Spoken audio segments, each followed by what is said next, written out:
Another day, another basketball stories na naman ang pagkukwentuhan natin. At ngayon nga ay pag-uusapan natin ang balitang magiging competitive na nga daw po ang Dallas Mavericks next season dahil kay Kyrie Irving at ang balitang sign and trade deal na gagawin ng Los Angeles Lakers. Nakuha na nga po sa wakas ng Dallas Mavericks sa isang 6-team trade ang kanilang bagong player na si Santi Aldama since gagamitin nga po nila ito para mas maging competitive na ang kanilang kupunan. Hindi nga po kagaya ng nagdaang season, susubukan nga daw talaga ng Mavs na makapasok sa playoffs at makapag-compete ng mas maayos laban sa mga pinakamalalakas na kupunan sa West. Kaya ito na nga po ang mismong dahilan bakit mas prioridad ng team si Kyrie Irving kumpara kay Cooper Flagg. Habang sinusubukan nga po ng team na mapa-improve ang galaw ni Flagg sa loob ng court ay magiging all-out para naman nga po sila sa paggamit kay Kyrie Irving. Ibig sabihin, sa Irving nga po ang gagamitin nila bilang kanilang first option sa kanilang opensa lalo na sa mga clutch moment ng kanilang laban. Hindi muna nga po sila aasa kay Flagg na kailangan pa ng sapat na experience para maging solido ang kanyang performance.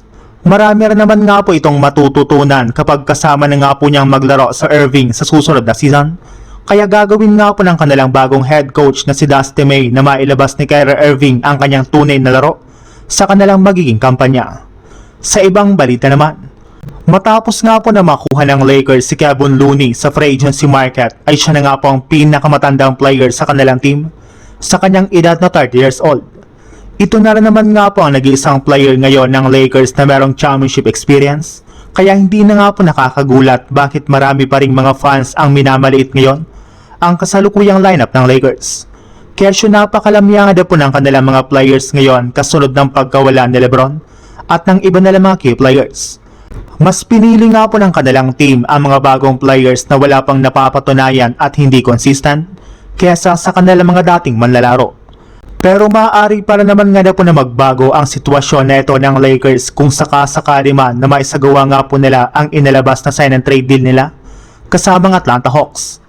Bali dito nga po ay makukuha ng Lakers si Jonathan Kuminga kapalit ni Jared Vanderbilt at isang 2032 first round pick swap na papunta rin naman sa Hawks ngayong offseason. Once nga po na makuha nila si Kuminga ay magkakaroon na nga po sila ng solidong starter na makakatulong kay Luka Doncic sa kanilang kampanya sa susunod na taon.